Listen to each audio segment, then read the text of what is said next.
Hallelujah. मेरी तरफ से मेरे सभी मसीह भाइयों को जय मसीह की। मेरे प्यारे भाइयों, मैं आशा करता हूँ कि आप सभी परमेश्वर के दया से अच्छे होंगे। मेरे प्यारे भाइयों, हमारा आज का बाइबल स्टडी क्वेश्चन है, आत्मा में जीवन यापन करने का अर्थ क्या होता है। जानेंगे हम बाइबल वचन टॉपिक के माध्यम से, परमेश्वर के वचन में से। मेरे प्यारे भाइयों, हम आज के बाइबल वचन टॉपिक का आरंभ करते हैं। बहन भाइयों, मसीही विश्वासियों के पास मसीह का आत्मा महिमा की आशा है जो उनमें वास करता है। कुलसियों 1 उसका 27 वचन में वर्णन मिलता है। बहन भाइयों, आत्मा में जीवन यापन करने वाले इसे दिन प्रतिदिन क्षण दर क्षण की पवित्रता में प्रकट करते हैं।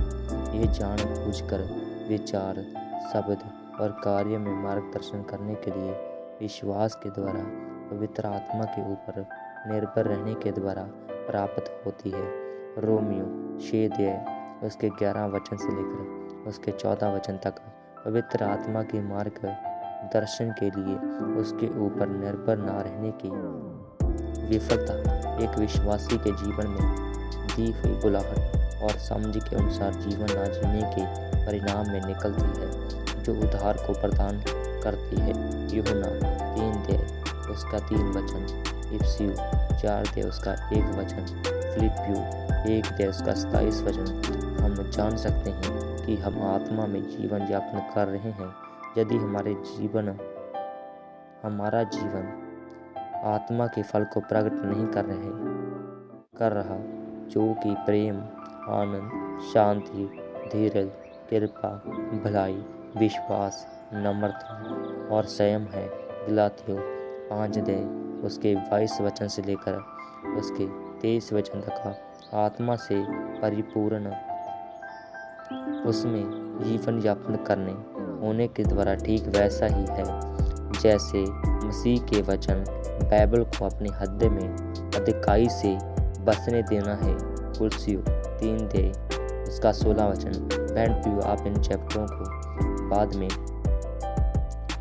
निकाल कर पढ़ सकते हैं बहन भाइयों, क्योंकि यदि हम साथ में पढ़ेंगे तो वीडियो बड़ी हो सकती है और इसके पार्ट ज़्यादा हो जाएंगे। इसलिए हम चैप्टर बोलेंगे और आप बाद में पढ़ लेना। बहन भाइयों, इसका परिणाम धन्यवाद, भजन गाना और आनंद है। इफिसियों 5 इसके 18 वचन से लेकर उसके 20 वचन तक। कुलसियों 3 उसका 16 वचन। परमेश्वर की संतान परमेश्वर के आत्मा के द्वारा मार्गदर्शित होती है। बहन भाइयों, जो परमेश्वर की संतान है वे परमेश्वर के आत्मा के द्वारा मार्गदर्शित होती है। कौन होती है संतान? जो परमेश्वर की संतान है। बहन भाइयों, जो आज मसीहत में है और यीशु मसीह जी ने उन्हें परमेश्वर की संतान होने का अधिकार दिया मेरे प्यारे बहनों, और परमेश्वर उनका क्या करता है? मार्गदर्शित करता है। बहन भाइयों, जो परमेश्वर की क्या है? संतान है। रोमियो 8 उसका 16 वचन। बहन भाइयों, जब मसीह विश्वासी आत्मा में जीवन यापन पाप और उसे दुखित करने के द्वारा करना नहीं चुनते हैं, तब अपनी गलतियों को अंगीकार करने के द्वारा उन्हें बहाल किए जाने का प्रबंध किया गया है। इफिसियों 4 उसका 30 वचन।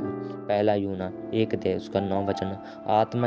आत्मा में जीवन यापन करने के लिए उसमें अपने मार्ग को निर्देशित करने और अपने मन में उसके अनुसार किए जाने की अनुमति देना है। सारांश में, जैसे ही हमने मसीह को विश्वास के द्वारा प्राप्त किया है, विश्वास ही के द्वारा हम उसमें जीवन यापन करने की मांग तब तक के लिए करते हैं जब तक हम स्वर्ग में उठा नहीं लिए जाएंगे और स्वामी को यह कहते हुए नहीं सुनेंगे कि बहुत अच्छा किया। कुलसियों 2 उसका 5 वचन।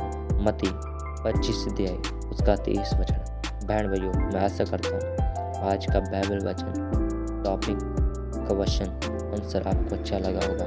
परमेश्वर इस वचन के प्रयोजन से आपको और भी ज़्यादा आशीषित करें। बहन भाइयों, यदि आप हमारे और भी वीडियो देखना चाहते हैं तो आप हमारे YouTube चैनल पास्टर दीपक मसीह मैरिकल होली फायर RMS चर्च को फॉलो कर सकते हैं और हमारे YouTube चैनल को सब्सक्राइब कर सकते हैं। परमेश्वर आपको आशीषित करे और आपका प्रकाश सब मनुष्यों पर प्रकट हो।